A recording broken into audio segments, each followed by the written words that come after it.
परवा कुठं तर पुरंदरजवळ एक राव बागेला मस्त गेलं ते पुतळा. ते असा पोच नाही त्याची वाघ झेप गेल्या वाघाच्या जबड्यात हात गाठला समोर.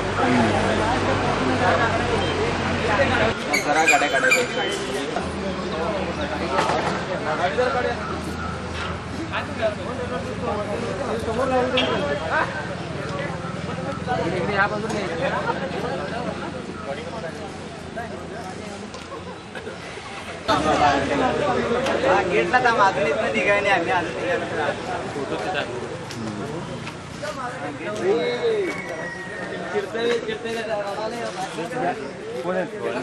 मी आणून देतो विशाल ती दोन मिळाल ती माझ्याकडे. छत्रपती श्री शिवाजी महाराज की जय. धर्मवीर छत्रपती श्री संभाजी महाराज की जय. भारत माता की जय. हिंदू धर्म की जय.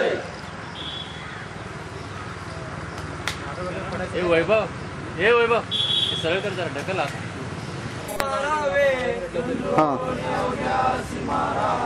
मारिता मारिता घ्यावे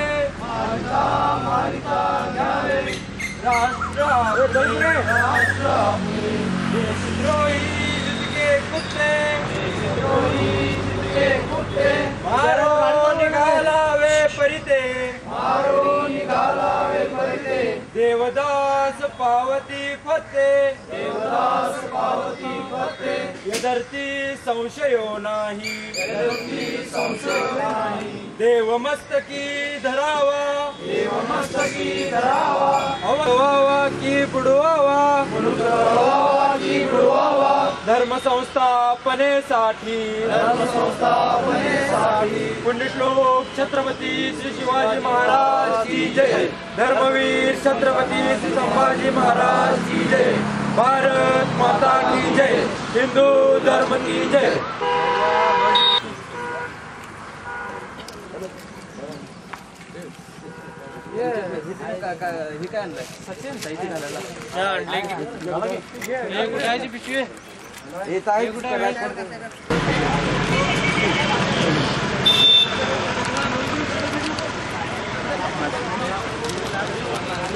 माचीस अगरबत्ती लावून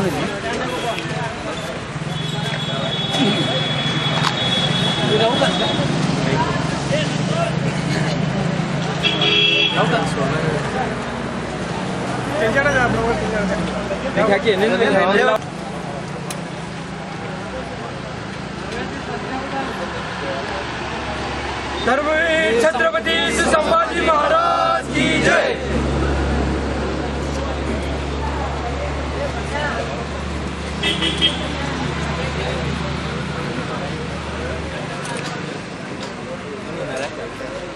कोण येणार ज्योत कोण हे ज्योत कोण येणार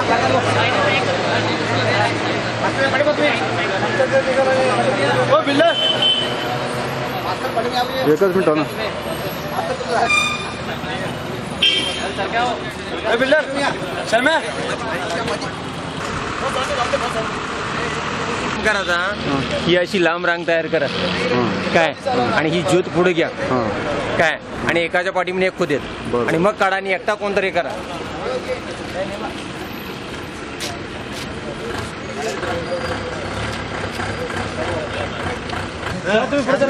अरे तू त्यांच्या सोबत थांब की ज्योत गाडीवर जाता सावका जाऊ मला गडप.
ज्योतच्या पुढे गाडी लावून करून सांगा.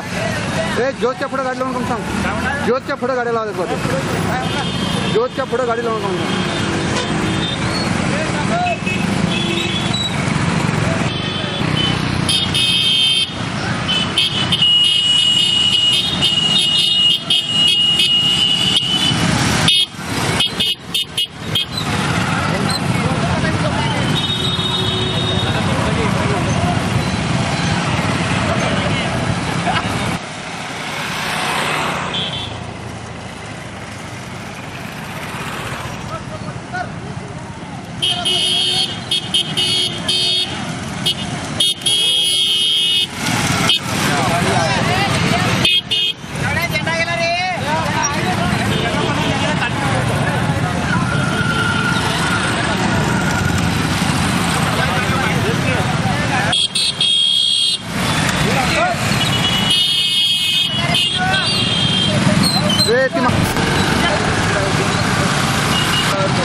चला तुम्ही.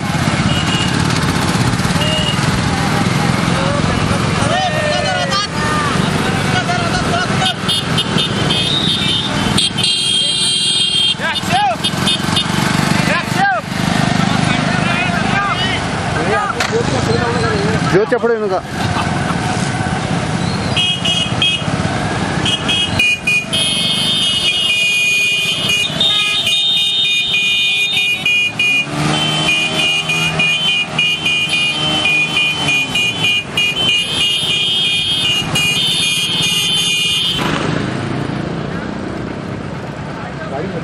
नाही राहू दे घ्या, काय प्रॉब्लेम नाही.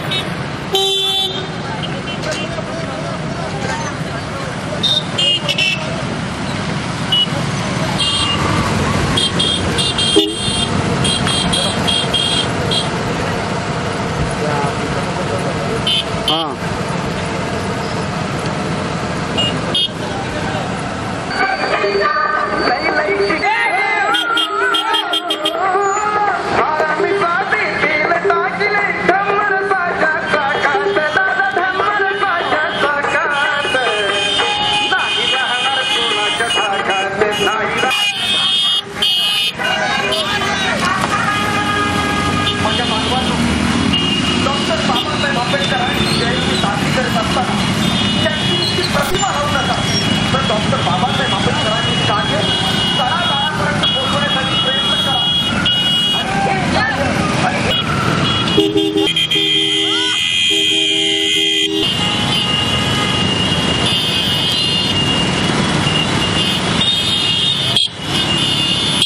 पुढे जाऊ नका, पुढे जाऊ नका.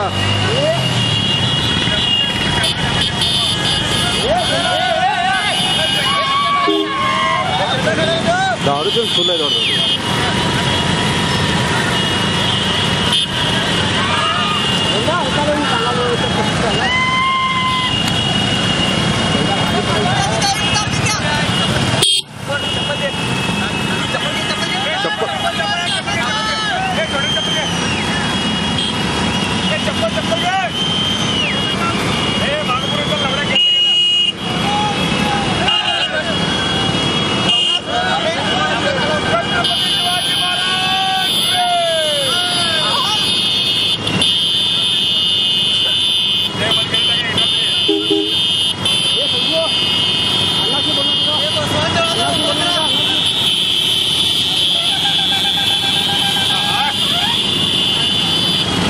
फास्ट घ्या, जरा फास्ट घ्या.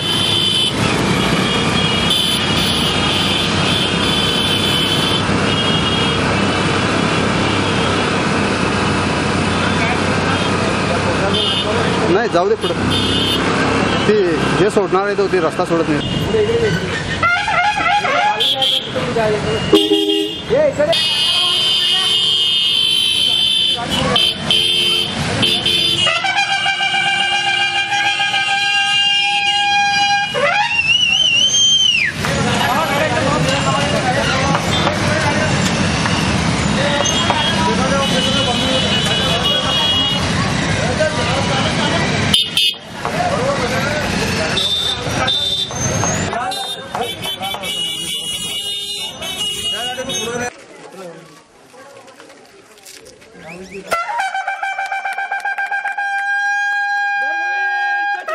श्री संभाजी महाराज के जय.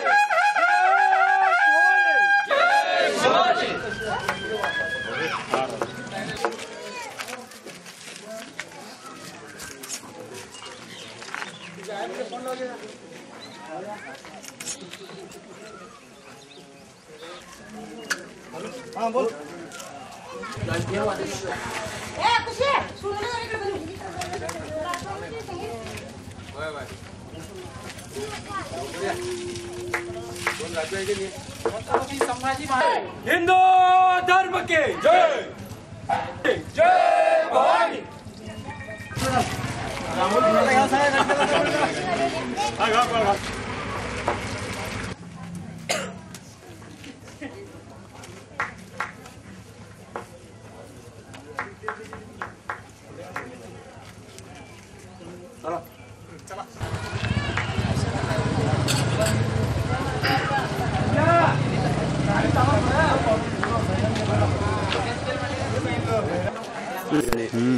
म्हणून बाकी काय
थांबा थांबा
काठी देखील मैं कोण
नमस्कार ना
जयप्रकाश साहेब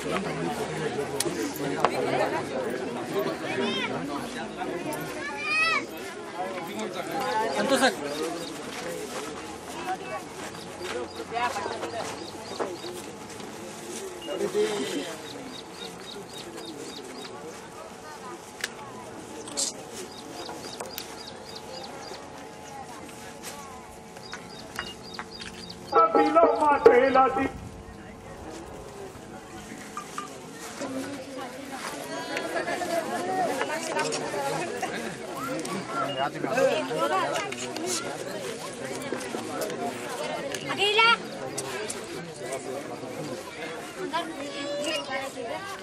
सर महाराज की जय भवानी जय शिवाजी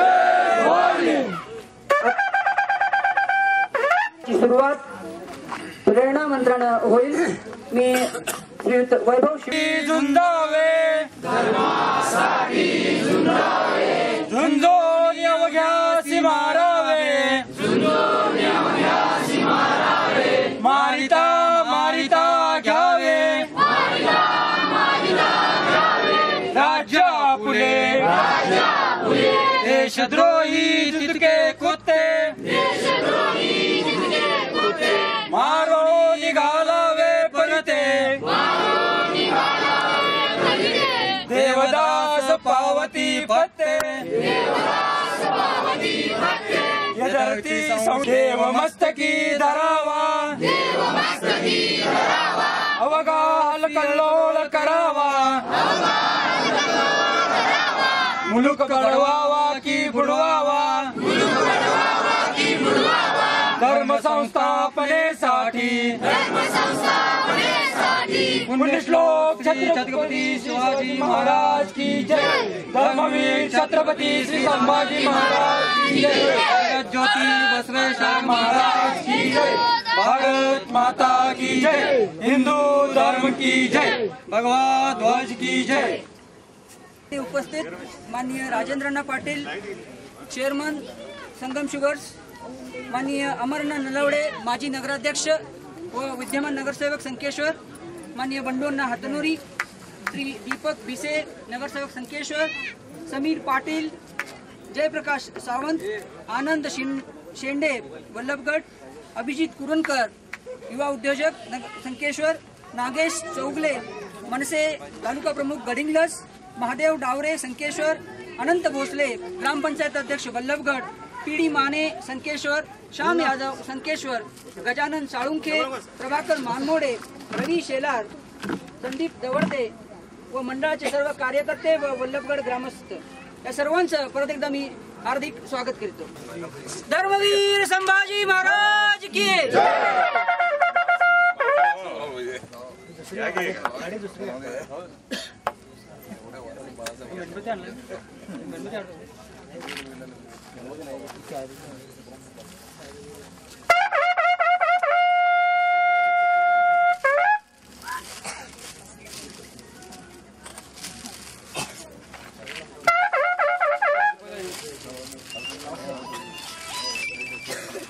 एक राहिले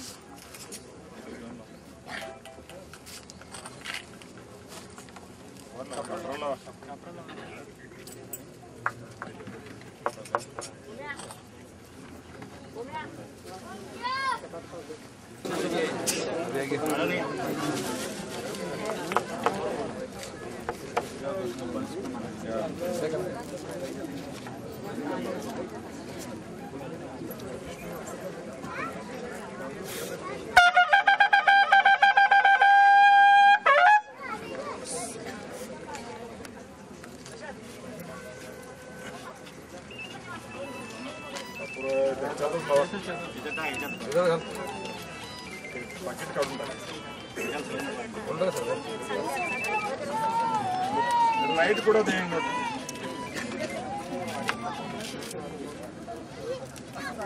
ಸಂಜೆನಾಗ 4 ರಿಂದ 5 ಕೊಡಕ್ಕೆ 6 ಕೊಡಕ್ಕೆ ಈಗ ಒಂದು ತಾಸು ಕೊಡ್ರೆ ಸಾಕು. ಅವ್ನು 4 ರಿಂದ 6 ತೆಗಿ ನಾನು ಜರ ಲೇಟ್ ಆಗ್ತದ ಜರ್ನಗೂ ಹಾಕತ್ತೆ.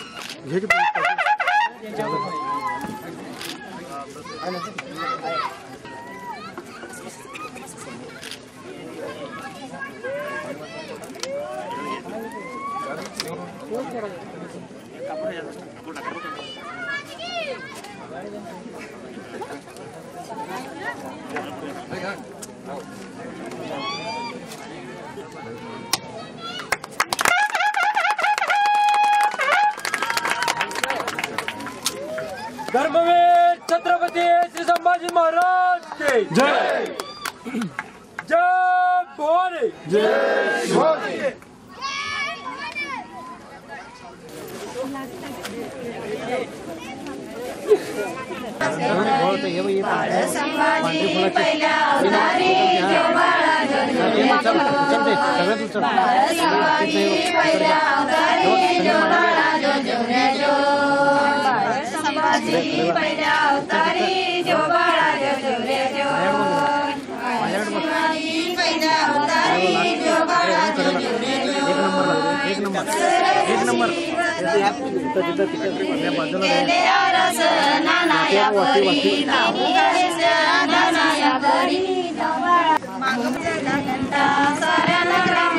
आनंद मोठा उठा पायानो सटवडा वाटा जोवाळा जो जो रे जो पायानो सटवडा वाटा जोवाळा जो जो रे जो उठा पायानो सटवडा वाटा जोवाळा जो जो रे जो उठा पायानो सटवडा वाटा जोवाळा जो जो रे जो सवरच्या दिवशी नवे चिंगार आगे तनाची मामा सेलार संभाजीलार जो बाळा जो जो रे जो संभाजीला शोभे सरदार जो बाळा जो जो रे जो संभाजीला शोभे सरदार जो बाळा जो जो रे जो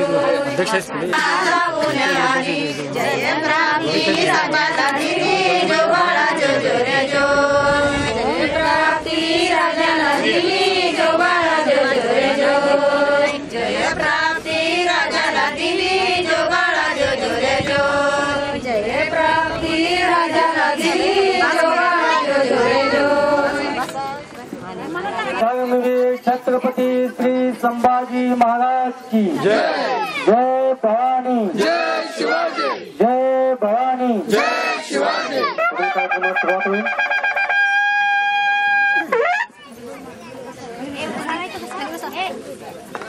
सर्व शिवभक्त जनतेला अभिवादन करून मी समस्त आपल्या अंगात आहे व शंभू नावाचा श्वास उरात आहे अशी असलेली आम्ही रांगडी माणसं शंभूराजांची जयंती हे पुण्यकार्य आहे असं समजतो. या दिमागदार सोहळ्याचं आयोजन छत्रपतींच्या पदपावन स्पर्शाने पावन झालेल्या वल्लभगडावर करणाऱ्या समस्त वल्लभगड ग्रामस्थांच्या वतीनं मी तर जमलेल्या सर्व मान्यवरांचं पुनश्च स्वागत करतो. सुस्वागतम सुस्वागतम सुस्वागतम.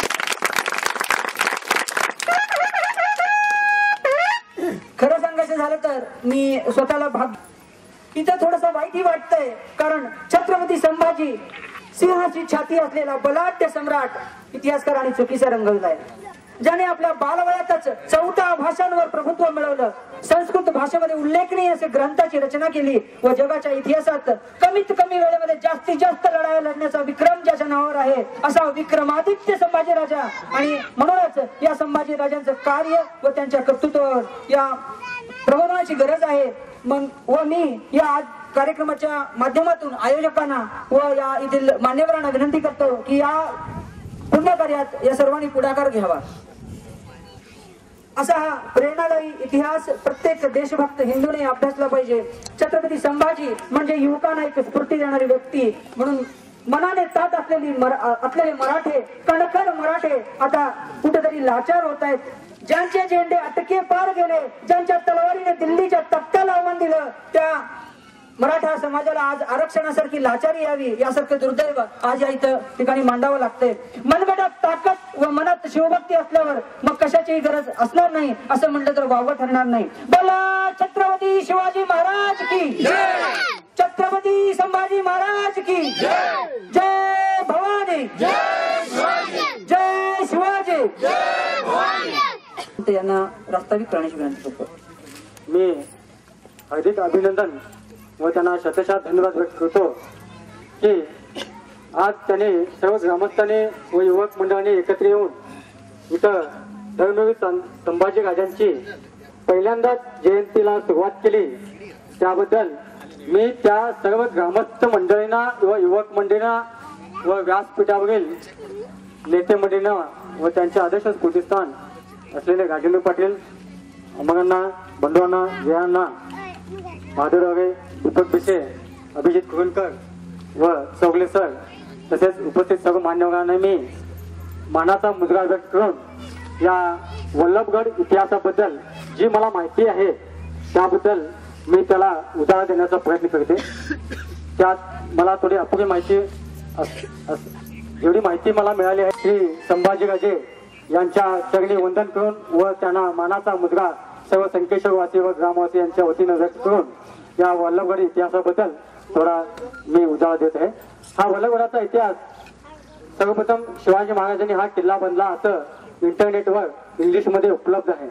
या वल्लभगडावर शिवाजी महाराजांनी या गोव्यातील पोर्तुगीज व कोकणातील जंजिराच्या हंबशांच्या फौजावर नियंत्रण ठेवण्यासाठी बेळगाव जिल्ह्यातील 9 किल्ले, त्यात राजहंसगड, पारसगड, उच्चई तालुक्यातील वल्लभगड आणि गडिंग्लज तालुक्यातील सामानगड व खानापूर तालुक्यातील कलानंदीगड व महिपालगड या सर्व किल्ल्यावरून शिवाजी महाराजांनी आपल्या वाटते की हा शिवाजी महाराजांच्या पदस्पर्शाने पावन झालेला किल्ला आपण सर्वांनी मिळून याकडे दुर्लक्ष केलं आहे ही मनात एक खंत वाटते. त्याकरिता हा सर्व किल्ल्याचा परिसर, वल्लभगडाचा परिसर वरून फिरून पाहिला तर एवढी बेळगाव जिल्ह्यातील टोकाचा भाग असलेला हा उकेरी तालुक्यातील वल्लभगड किल्ला याकडे आपण सुद्धा दुर्लक्ष केलं ही आमची सुद्धा चूक आहे. त्याकरिता सर्व मान्यवर मंडळांना व राजेंद्र पाटलांना, अमरांना, बंडोनांना, जयंतांना व सर्व उपस्थित वल्लभगडवासियांना मी विनंती करू इच्छितो की या गडावर सुसज्ज असं पर्यटन स्थळ होण्यासाठी या सर्व मंडळींनी आमदार साहेब, खासदार साहेब असतील, पालकमंत्री साहेब असतील व कर्नाटक शासन असेल यांच्याकडे निवेदनाची पत्र देऊन पाठपुरावा करून या किल्ल्याची डागडुजीची निर्मिती करावी व या किल्ल्यावर संपूर्ण असा छत्रपती शिवाजी महाराजांचा पुतळा या वल्लभगडावर उभा राहावा ही मी सर्व कळकळीची विनंती संकेश्वरवासियांच्या वतीनं व वल्लभगडवासियांच्या वतीनं या उपस्थित सर्व नेते मंडळांना मी करू इच्छितो.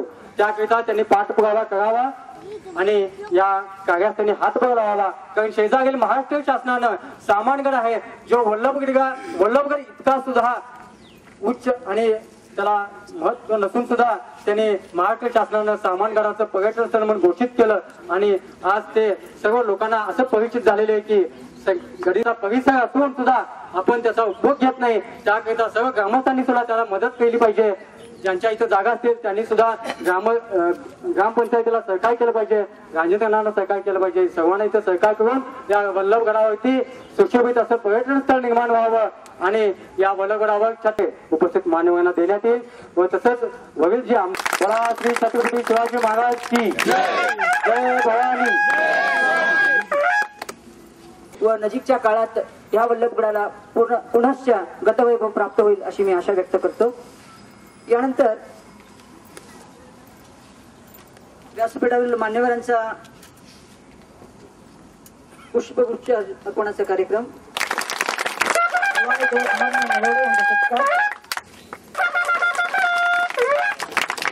अनंत भूत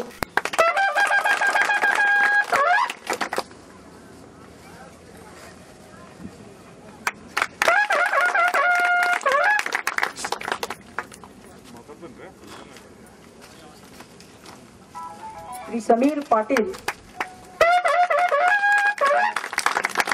आनंद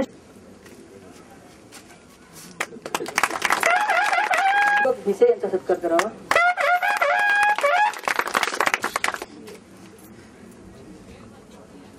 श्रीयुत आनंद शिंदे यांचा सत्कार करावा. आनंद शिंदे यांचा सत्कार.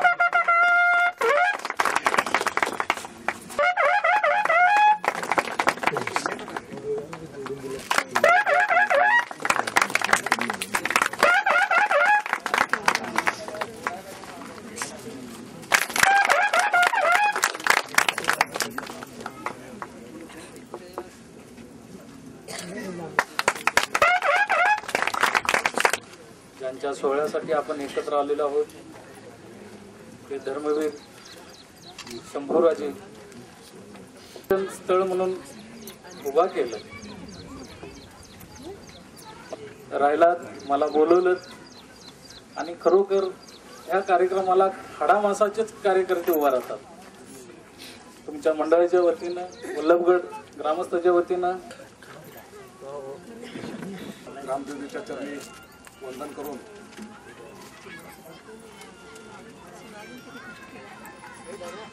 संभाजी महाराजांच्या चरणी वंदन करून महाराज जयंती उत्सव त्या उत्सवाच्या निमित्तानं व्यासपीठावर उपस्थित असले जयप्रकाशांना नलवडे, व्यासपीठावर उपस्थित असले वल्लभगडचे सुपुत्र संगम सहकारी साखर कारखान्याचे अध्यक्ष आदरणीय राजेंद्रनाथ पाटील, संकेश्वरचे आणखीन एक माजी नगराध्यक्ष, नगरपालिकेचे माझे सहकारी मित्र दीपक बिसे,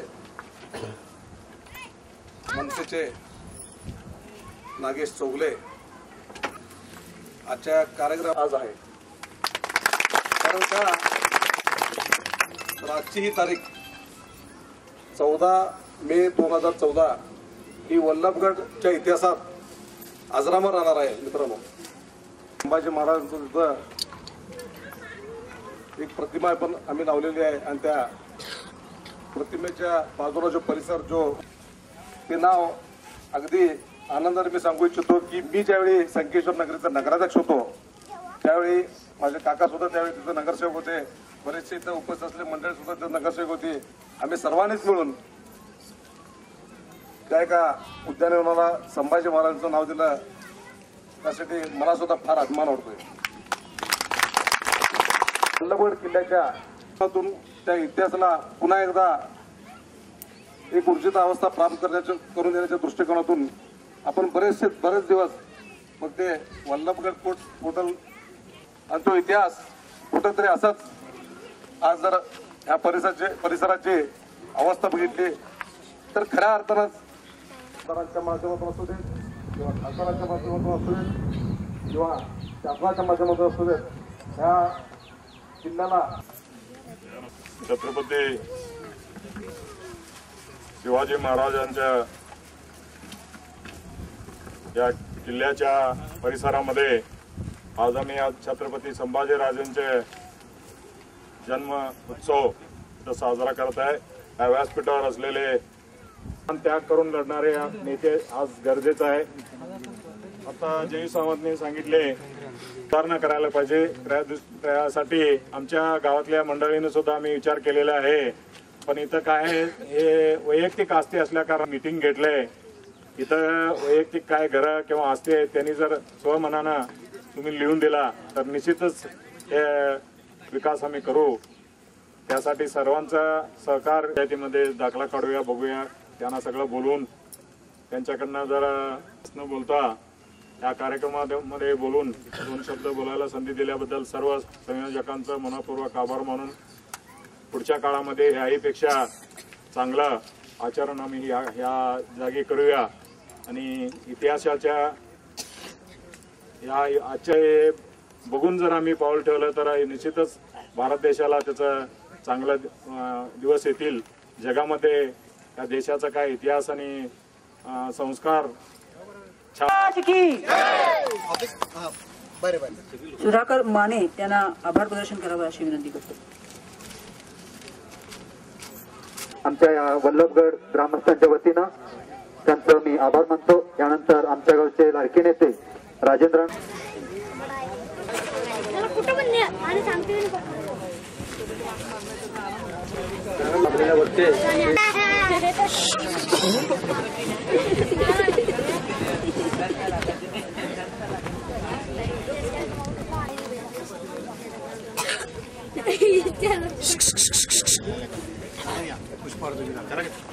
आनंद शेंडे यांच्या हस्ते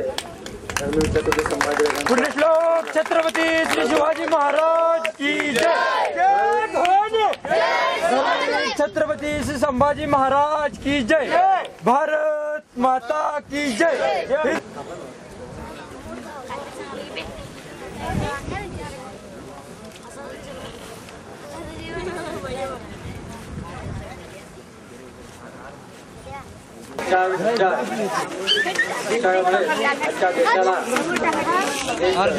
हिंदवी स्वराज्य संस्थापक श्री छत्रपती शिवाजी महाराज की जय। बोला छत्रपती श्री शिवाजी महाराज की जय। हिंदू धर्म की जय। भगवा ध्वज की जय। यानंतर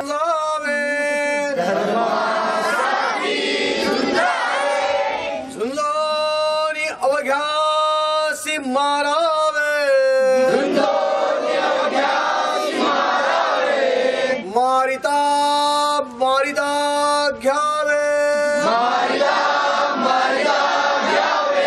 राज्य आपुले, देशद्रोही तुके कुत्ते, मारोनी घालावे परिते, देवदास पावती पत्ते, यदर्थी संशयो नाही, देव मस्तकी धरावा, अवघा हलकल्लोळ करावा, मुलुक बडवावा की बुडवावा, धर्म संस्थापनेसाठी छत्रपती श्री शिवाजी महाराज की जय। छत्रपती शिवाजी महाराज की जय। भारत माता की जय। हिंदू धर्म की जय। परमपवित्र भगवा ध्वज, परमपवित्र भारत माता यांना साष्टांग दंडवत घालून आज किल्ले वैभव वल्लभगड किंवा हरगापूरचा गड या शिवछत्रपती स्थापित एका किल्ल्यावर प्रथमच इथल्या सगळ्या ज्येष्ठ श्रेष्ठ आणि इथल्या सगळ्या मंडळांच्या सगळ्या अध्यक्षांच्या चित्तामध्ये हा विषय यावा आणि 14 मे तसं ज्येष्ठ शुद्ध द्वादशी 14 मे हा दिनांक त्या साली होता 1657ला आणि त्या दिनांकाला आज शंभूराजांची जयंती साजरा करण्याचा विचार त्यांच्या मनामध्ये यावा आणि तो मूर्त स्वरूपामध्ये यावा ही म्हणजे अलौकिक बाब आहे. म्हणजे तुमच्या चित्तामध्ये आधी ते सगळं जागा आहे कारण तुम्ही सगळे गडकरी आहात. पूर्वी गडांवरती राहत होतात फक्त आता सोय म्हणून खाली गेलेले आहात पायथ्याला. याचा अर्थच मुळी असं आहे की तुमच्यात ते उपजत आहे फक्त ते आता काय करायला पाहिजे त्याचा एक आविष्कार वेगळा विलक्षण पद्धतीने त्याच तेजाने पुन्हा तळपायचं असेल पूर्वीच्या गडकऱ्यांचं वैभव पुन्हा एकदा तुम्हाला प्राप्त करायचं असेल तर आज जी ज्वाला प्रज्वलित झालेली आहे शंभूराजांची जयंती साजरी करण्याच्या निमित्ताने ती त्या पद्धतीनेच तशी प्रज्वलित ठेवली पाहिजे किंबहुना ती अधिक तेजस्वीरित्या कशी तळपत राहील आणि त्यापासून अनेकांना प्रेरणा कशी देता येईल याच्यासाठी आपण सतत आता आज जे काम हातात घेतलंय भगवा करात धरीला कधीही न सोडू भगवा करात धरीला कधीही न सोडू हिंदुत्व शत्रू सगळे हुडकून गाडू हिंदुत्व शत्रू सगळे हुडकून गाडू शिवसूर्य ध्येय आमुच्या नितकाळ जात रणकंदनी फडकवू भगवा जगात. अशी नुसती इच्छा बाळगून चालणार आहे का नाही त्यासाठी सदैव तयार असलं पाहिजे. मग ते कसं असलं पाहिजे जगामध्ये सगळ्या दिव्यानं तेलवात करावी लागते हो की नाही. सवयीला तेल संपलं घालावं लागतं मेणबत्ती संपत निघाली दुसरी लावावी लागते अगरबत्ती संपत जाते दुसरी लावावी लागते चंदन झिजत जातं सुवास पुन्हा दुसरं चंदन उगाळावं लागतं. एकमेव सूर्य असा आहे की नाही हो ज्याची तेलवात करावी लागत नाही. सूर्याला कधी कोणी तेलवात केल्याचे ऐकले का. त्या सूर्याच्या तेजाप्रमाणे आपण जर तळपत राहायचं असेल तर आज जी ज्वाला प्रज्वलित तुमच्या चित्तामध्ये झाली आहे ती सातत्यानं इथं राहू द्या. कुठं राहू द्या चित्तात साठवू सदा शिवभूपतीच काळास जिंकिला असा घडवू स्वदेश. अरे हा हिंदुस्थान जगाचा बाप असला पाहिजे ते असण्याचं सामर्थ्य आमच्याकडे आहे. फक्त आज काय झालंय ते सुप्त अवस्थेत आहे. ते आहे म्हणून कोणी सांगितलेलं आम्हाला नाही. तुम्ही मूळचे वाघ आहात पण वाघ असल्याची जाणीव आजपर्यंत तुम्हाला कोणी करून दिलेली नाही. म्हणून आजच्या पक्षीय राजकारण करणाऱ्या राज्यकर्त्यांनी काय करून टाकली, आपली शेळी करून टाकली. कळलं काय हो? आपण राजकारण, सत्ताकारण, अर्थकारण याच्याशी काय आपला संबंध? आपण माणसं कुणाची आहोत? शिवाजी आणि संभाजींची. बरोबर आहे की नाही हो? याच्या पलीकडे आम्हाला पक्ष काही कळत नाही. कारण ज्या दिव्य आणि तेजस्वी परंपरेमध्ये आम्ही जन्माला आलोय, आज ज्या पवित्र गडाच्या वास्तूमध्ये आम्ही बसलोय, काय हो शिवछत्रपतींनी 700 वर्ष असणारी गुलामगिरी, 711 मोहम्मद बिन कासिमच्या स्वारीपासून सातत्यानं या हिंदुस्थानच्या पवित्र भूमीवर, देवभूमीवरती सातत्यानं परकीय आक्रमण आली, यवनांची आक्रमण एक आले, त्यांची 5 घरं झाली, 5 पातशाया, वरती दिल्लीचा सुलतान, आणि नंगा नाच सुरू केला. उभा हिंदुस्थान गिळंकृत केला, हिरवागार केला. शेतातलं धान्य सुरक्षित नाही, गोठ्यातली गाय सुरक्षित नाही, वेदातलं ज्ञान सुरक्षित नाही, आणि घरातली स्त्री म्हणजे आमची माता भगिनी सुरक्षित नाही. अशी एक वाईट अवस्था येऊन बसली. कुणी त्राता नाही, कुणी वाले नाही, कुणाकडे करायची तक्रार? सगळे आमचे हिंदू म्हणवणारे सरदार या सगळ्या पातशाह्यांच्या पदी नोकरी करत होते. सगळ्या, कुणी निजामशाहीकडे असेल, कुणी आदिलशाहीकडे असेल, कुणी बरीदशाहीकडे असेल, कुणी दिल्लीच्या सुलतानाकडे असेल, पण त्यांची चाकरी करण्यात धन्यता मानत होते. पण एकालाही असं वाटत नव्हतं की अरे ही भूमी आमची आहे, इथं वाहणारा वारा आमचा आहे, इथलं पाणी आमचं आहे, इथं सगळं जे काही दिसतंय दृश्य अदृश्य स्वरूपामध्ये त्यावरती मालकी आमची आहे, पण राज्य मात्र आमचं नाही. कोण कुठले उपरे? कोण पर्शियातून आलाय, कोण अरबस्तानातून आलाय, कोण इराण मधून आलाय, कोण इराक मधून आलाय, कोण ॲबिसिनिया मधून आलाय, आणि ते इथं राज्य करतायत आणि आम्ही त्यांच्या चाकर. हे असं का? कुणालाही प्रश्न पडत नव्हता. किंबहुना राजस्थान मधली परंपरा तर तुम्हाला माहितच आहे. कारण एकाही गडावरती तुम्हाला शिवछत्रपतींचा कुठं राजवाडा दिसला का हो? नाहीये. कारण आपला राजा काही सुखात रमणारा माणूस होता का? नाही, तो दगड धोंड्यामध्ये रमणारा माणूस होता, तो मातीत रमणारा मनुष्य होता, तो शौर्य धैर्य पराक्रमामध्ये रमणारा मनुष्य होता, तो सामान्य प्रजेत मिसळणारा होता. पण राजस्थानचं वैभव तुम्ही पाहिले की नाही हो? हवा महल, जलमहल, आईने महल, त्या असल्या स्वरूपाचे सगळे जलमहाल, म्हणजे विलक्षण वैभवाच्या गोष्टी आहेत. काय आहेत माहितीये? प्रत्येक पिढीतली आपली माता भगिनी ही त्या बादशाच्या जनानखान्यात भोगदासी म्हणून द्यायची, आणि आपली जमिनी, आपल्या जागीरदाऱ्या, आपल्या सरंजामशाह्या शाबूत ठेवायच्या. या वृत्तीमुळं आज ही राजस्थानात गेलात तर तुम्हाला ते वैभव सगळं पाहायला मिळतंय. पण आमच्याकडे मात्र वैभव नाही. कारण आमचा राजा साधा होता, सामान्य होता, हातावरती मीठ भाकरी घेऊन खाणारा होता, खळा भाकरी घेऊन खाणारा होता, तुमच्या आमच्या सारखाच सामान्य होता. आणि म्हणून शिवछत्रपतींची कुठेही वैभवशाली तुम्हाला इमारती दिसणार नाही.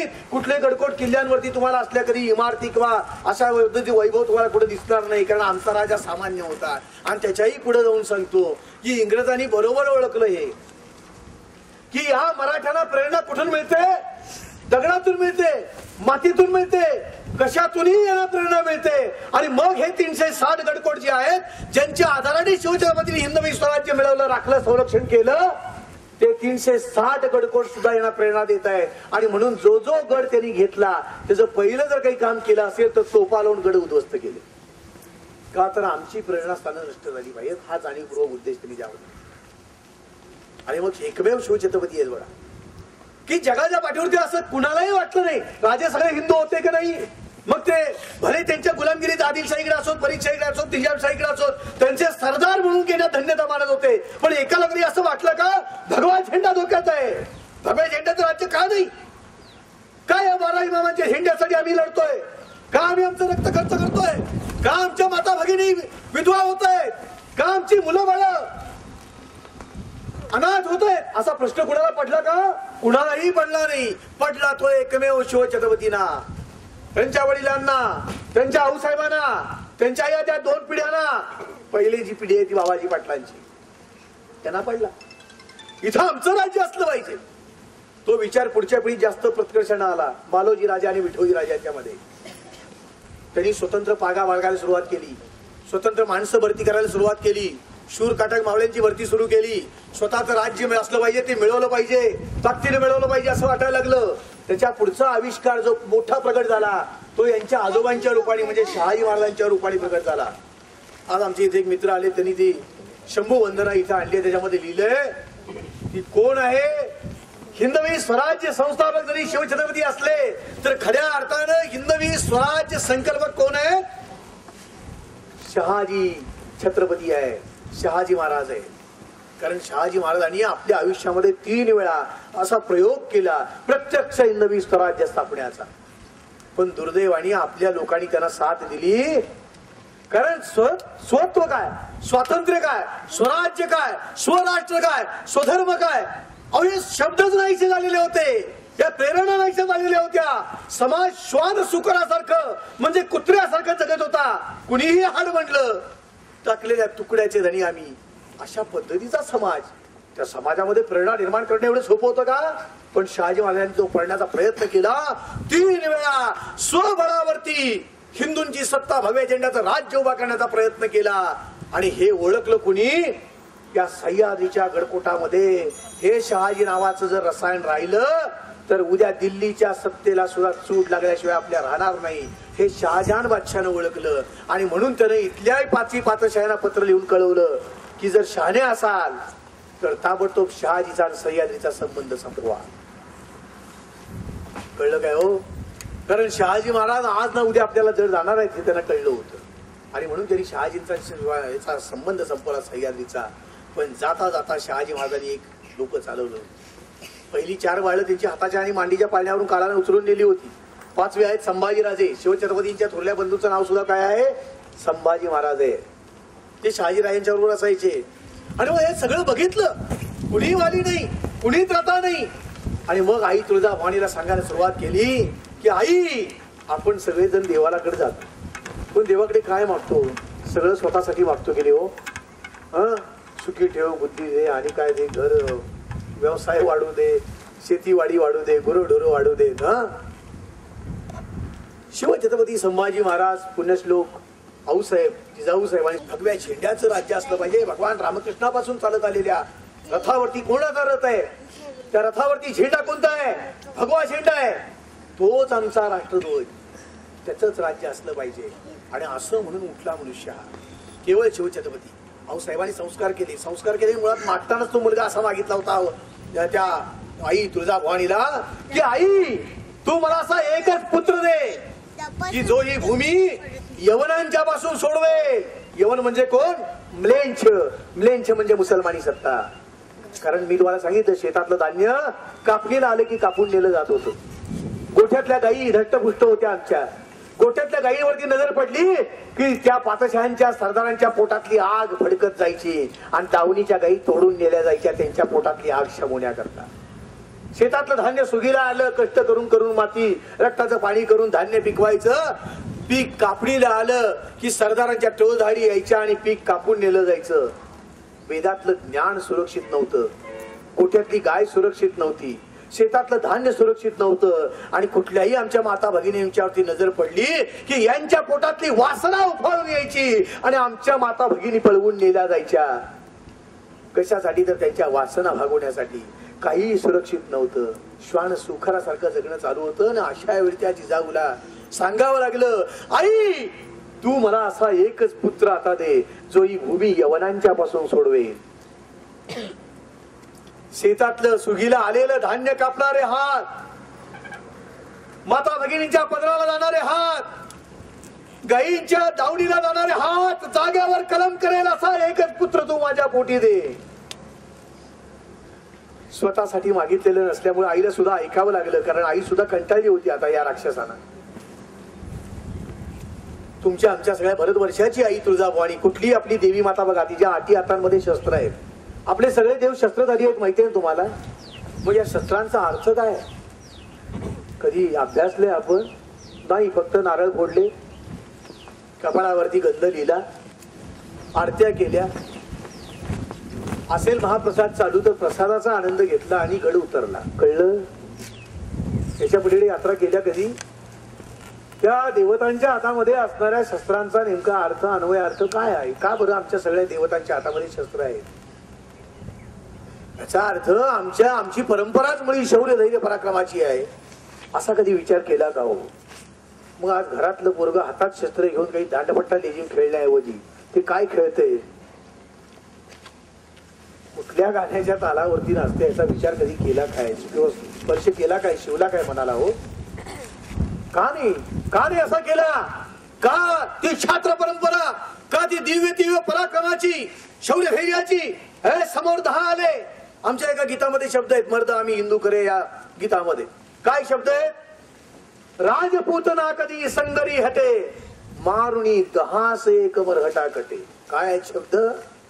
मारुणी 10 से कमर हटा कटे. आणि भले राजपूत रणांगणात पाठ दाखवत नाहीत, मान्य हो, मरतील पण पाठ दाखवणार. पण आमची परंपरा काय?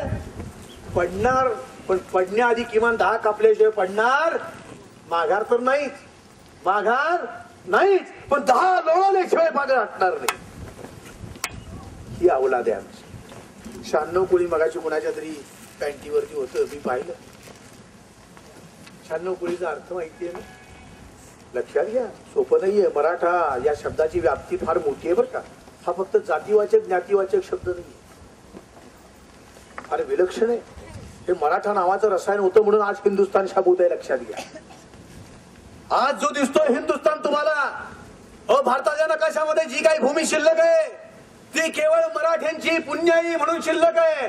जिथं जिथं म्हणून मराठ्यांच्या घोड्यांच्या टापा गेल्या, जिथं जिथं म्हणून मराठी घोडदळाची पावलं गेली, तेवढाच प्रांत केवळ फक्त हिंदुस्थानात शिल्लक राहिलेला आहे. बाकीचं बरंच गळून पडले आहे. कधी काळी नेपाळ, भूतान, ब्रह्मदेश, श्रीलंका, अफगाणिस्तान, पाकिस्तान, बांगला, अहो सगळं तुमचं आमचं होतं. पण गेलं की पिस झडलेल्या गरुडासारखी अवस्था आहे आमची आज. आणि हे सुद्धा जाण्याची शक्यता आहे जर वेळीच जागे नाही झालं तरी. कळलं ना? आणि म्हणून नुसत्या जयंत्या साजऱ्या करून होणार आहे का काही? आज हे लोकजागरण चाललंय, आपलं धर्मजागरण चालू आहे, राष्ट्रजागरण चालू आहे की तुम्ही काय आहात हे ओळखा. तुम्ही निजस्वत्वाची जाणीव नसता राष्ट्र जीवनी अर्थ नसे. निजस्वत्वाची, आपण कोण आहोत, कुठल्या भव्य दिव्य परंपरेमध्ये जन्माला आलेले आहोत, आपली कुळाची परंपरा काय आहे, कुळधर्म कुळाचार काय आहे, ज्यांचं नाव सांगतो त्यांची जी शौर्य धैर्य पराक्रमाची गाथा आमच्याकडे आहे की नाही, आमच्या चित्तामध्ये आहे की नाही. नुसतं रक्त भगवा आहे म्हणून चालेल काय हो? त्या भगव्या रंगात सळसळणारा रक्तप्रवाह कशा लायकीचा पाहिजे? का नुसत्या डॉल्बीच्या तालावरती नाचणारा पाहिजे? नाही, त्याला हलगी लागली की अंगात संचारला पाहिजे. त्याला झांज पथक वाजायला लागलं, रणवाद्य वाजायला लागले की अंगात तो संचारला पाहिजे. आणि समोर कुठलाही शत्रू आला तर त्याला लढवण्याची ताकद निर्माण जाणारे भाऊ पुरपुरले पाहिजेत. त्याची माती करण्याची अवलाद डोळ्यातनं देखील व्यक्त झाली पाहिजे. कुणी आमच्या माता भगिनीकडे वाकड्या नजरेने बघत असेल त्याचे डोळे काढून ठेवण्याची हिंमत आमची असली पाहिजे. आणि तर अवलाद सांगायची शिवप्रभूंची, तर अवलाद सांगायची शंभू छत्रपतींची. असा एकमेव राजा. मग शिव जिजाऊनं जे मागणं मागितलं, आईच्या गर्भातनं आवश्यक असणारा अन्नरस रक्तरस त्याला मिळत होता, प्राणवायू मिळत होता. पण आईच्या देहामध्ये ते जे काही बंधन चाललं होतं ज्वालामुखीसारखं, कोण कुठले उपरे, काय यांच्या भूमीशी संबंध, का आमचं इथं राज्य नाही, काय या दुष्काळांमध्ये आमचं ऐकणारा कुणी नाही, का चाललंय हे सारं नाही, हे संपायला हवं. हा जो आत तिच्या ज्वालामुखी चालू होता, तिचे डोळे संतापत होते.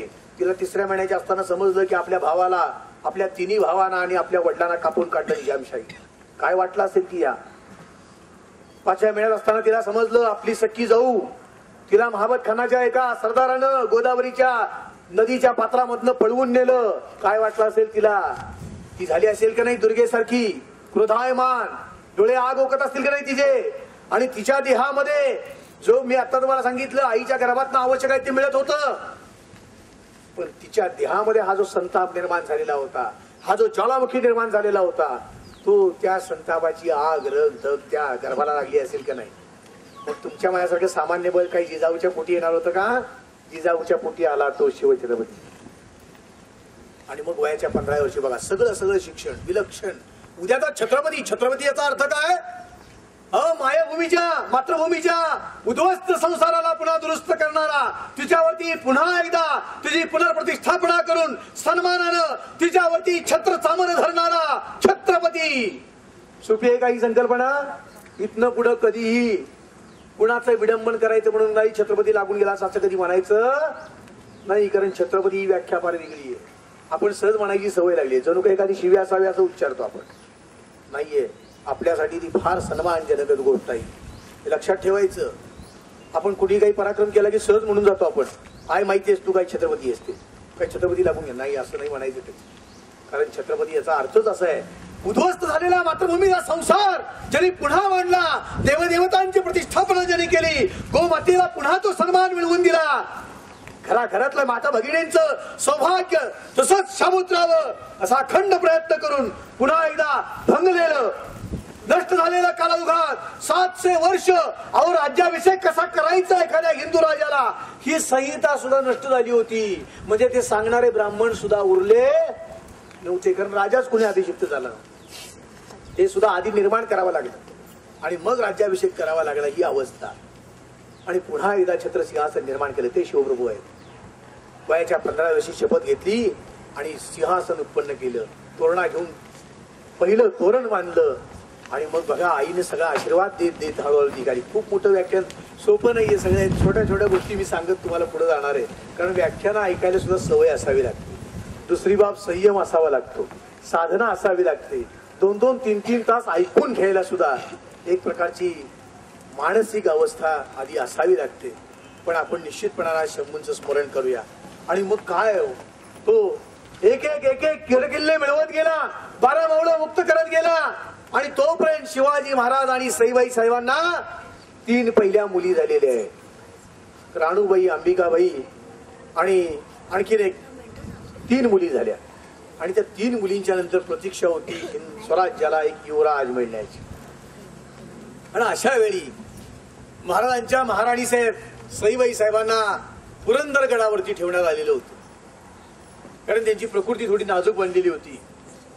आऊसाहेबांना आणि सगळ्याच हिंदवी स्वराज्यातल्या आपल्या सगळ्या लोकांना एक प्रतीक्षा होती की आता शिवाजी महाराजांच्या पोटी एखादा पुत्र जन्माला यायला हवा. उद्याचा एक राजा जो शिवछत्रपतींच्या कुळातला, शिवछत्रपतींच्या वंशातला, त्यांचा शौर्य धैर्य पराक्रम पुढे नेणारा एक तेजस्वी असा कोणीतरी निर्माण व्हायला हवा. आणि त्याची प्रतीक्षा होती, सगळ्यांनाच एक आस लागलेली होती. आणि हे पुरंदर नाव लक्षात घ्या, पर्वतांच्या राजाला काय म्हटलं जातं? पुरंदर. पर्वताच्या राजांचं नाव आहे पुरंदर. आता पर्वतांचा इंद्र जसा पुरंदर, तसं इंद्राचं एक अस्त्र आहे, त्याचं नाव काय आहे? वज्रगड. काय नाव आहे इंद्राचं अस्त्र जे आहे, ज्याला आपण म्हणतो आपल्या श्लोकांमध्ये म्हणते निर्धार वज्र दरिका पथ चालण्याचा. वज्रासारखा निर्धार. वज्र देही म्हणजे काय? ज्याच्या देहाचा आपण भेद करू शकत नाही. वज्र हे इंद्राचं अस्त्र आहे, इंद्राचं अस्त्र आहे, ज्याचा भेद होऊ शकत नाही, ज्याला आपण अण्वस्त्र म्हणू, ब्रह्मास्त्र म्हणू, तसं हे इंद्राचं अस्त्र आहे. त्या पुरंदरचा जुळा भाऊ म्हणून आपण ज्याला म्हणतो, त्या गडाचं नाव काय? वज्रगड. त्या वज्रगड आणि पुरंदराच्या बाजूला एक 2 किल्ले आहेत, 2 डोंगर आहेत, त्याला चंद्र आणि सूर्य ही नाव आहे. आणि असा तो पुरंदर म्हणजे पर्वतांचा राजा. आणि त्या गडावरती सईबाई साहेब उद्याच्या युवराजाची प्रतीक्षा करत, बाळणपणाच्या वेदना इथं चालू आहेत. आणि अशा वेळी महाराजांचा स्वराज्य विस्तार चालूच आहे. आणि मग अशा वेळी ज्येष्ठ शुद्ध द्वादशी 14 मे 1657 दिवस उजाडला. म्हणजे जो आजचा दिवस 14 मे हा दिनांक होता त्या दिवशी. आणि त्या दिनांकाला शंभू बाळ शंभू अवतीर्ण झाले. सकाळी तुम्ही जन्मकाळ केला, सगळ्या स्वराज्याला आनंद झाला. शिवप्रभूला पुत्र झाला, अवघ्या महाराष्ट्राला पुत्र झाला. अशा पद्धतीचा आनंद. जेवढे गडकिल्ले होते त्या गडकिल्ल्यांवरती निरोपाच्या थैल्या गेल्या, तोफांची भांडी वाजवण्यात आली, सगळीकडे द्वाही फिरवण्यात आली. पुत्र शिवाजीला झाला, पुत्र पुरंदराला झाला, पुत्र राजगडला झाला, पुत्र सह्याद्रीला झाला. आऊ साहेबांना नातू झाला. सगळी द्वाही फिरवण्यात आली, साखरा वाटण्यात आल्या. आणि मग 5वी नंतर तुम्हाला माहिती आहे की आपण आपल्या घरी सुद्धा भटजी बोलावून जन्माला आलेल्या बाळ्याचं भविष्य आपण मांडायला लागतो, म्हणजे याला कुंडली मांडणं आपण ज्याला म्हणतो. त्या पद्धतीने जिजाऊ साहेबांनी ग्रामोपाध्यांना बोलावलं आणि विचारलं की बाळाचं भविष्य काय. ते प्रभाकर भट्ट आले, चौरंग मांडला, गणित मांडली, ग्रह ताऱ्यांची जागा निश्चित केली आणि मग हे सगळं बघितल्यानंतर त्यांनी हिशोब केला, आकडेमोड केली आणि सांगितलं की आऊसाहेब, शिवाजी राजांच्या पोटी जन्माला आलेलं रत्न मोठा अलौकिक आहे, महापराक्रमी आहे, विलक्षण तेजस्वी आहे, धाडसी आहे. याची तुलना फक्त रुद्राशी होऊ शकते. रुद्र म्हणजे कोण माहितीये? भगवान शंकरांचा सेनापती, त्याचं नाव आहे रुद्र. शंकरासारखा सेनापती. आता भगवान शंकराचा सेनापती होणं एवढं सोपं नाही. त्रैलोक्याचे स्वामी आहेत ते, माहितीये तुम्हाला. तिसरा डोळा उघडला की काय घडेल सांगता येत नाही, अशांचा सेनापती. तर म्हणले हा रुद्रपोटी जन्माला आलाय, प्रत्यक्ष रुद्रपोटी जन्माला आलाय, हा महादेवासारखा तांडव नृत्य करेल म्हणले. सगळ्या पर्वतांवर याची सत्ता असेल. खरंच होतं ते सोपं नव्हतं. 6.5 फूट उंची, भरदार देह, कुणी बघावं आणि प्रेमात पडावं इतकं विलक्षण पौरुषत्व, विलक्षण सामर्थ्य, सगळ्या कला गुणांमध्ये प्रवीण. घोडाफेक असेल, वाघाला 3 वेळा जबडा फाडून मारले आयुष्यात. काय ताकद असेल बघा. नुसतं आम्ही लिहितो फक्त फलकांवर, काय लिहितो? वाघाच्या जबड्यात घालून हात मोजती दात, अशी ही मर्द मराठ्याची. लिहायला फार सोपं वाटते नाही, प्रत्यक्षात कृती करताना काय होईल की मागे पुढे लिहितात लोक, पण त्याचा अर्थ अन्वय अर्थ कधी बघत नाही. तुम्हाला पटणार नाही.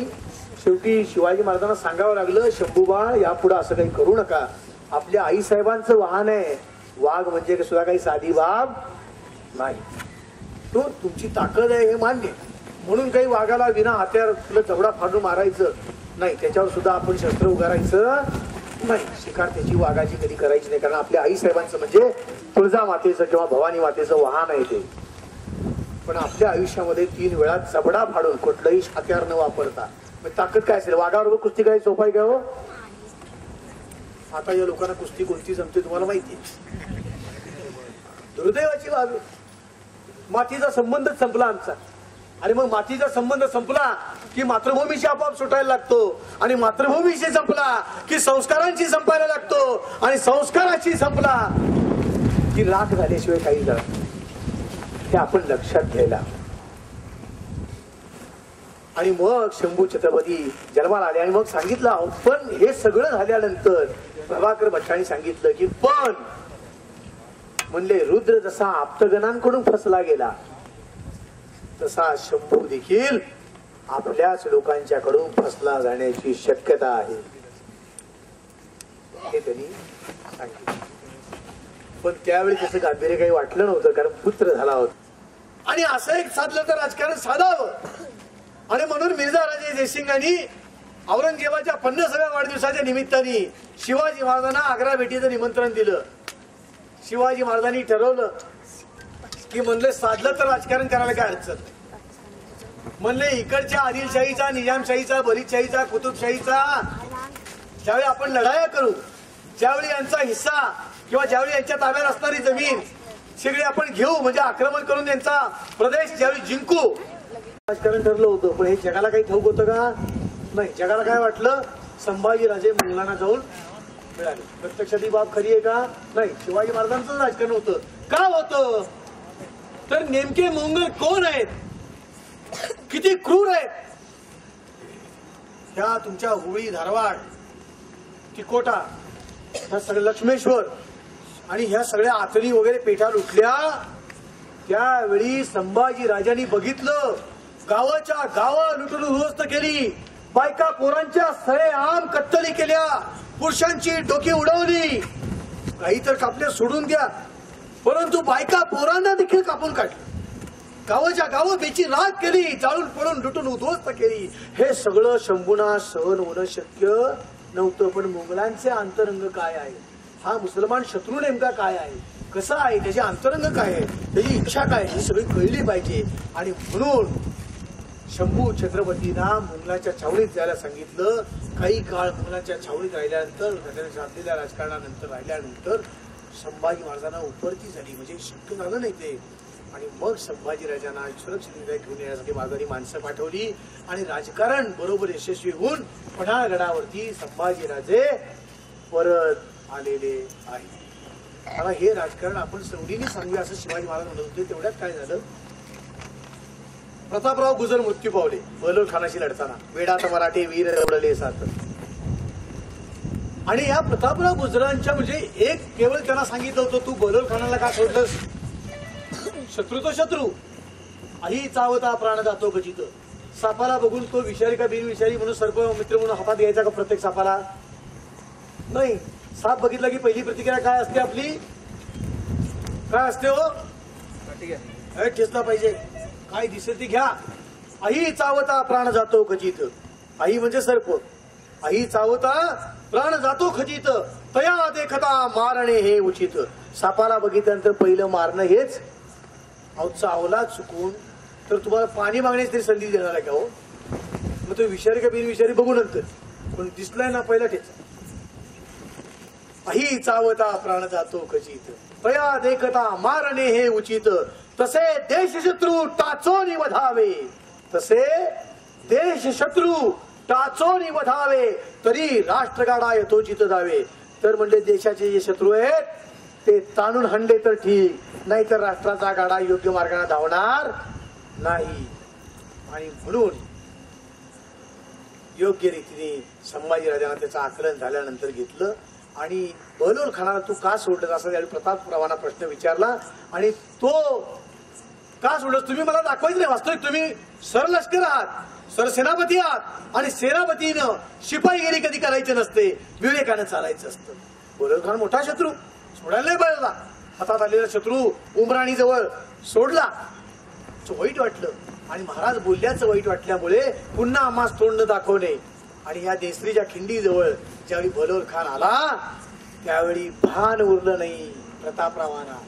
7 माणसं म्हणले मी निघालोय, 20,000 सैन्याची छावणी पडलेली, पण एकच डोक्यात होतं, पुन्हा आम्हास तोंड दाखवणे, तेच घुमत होतं.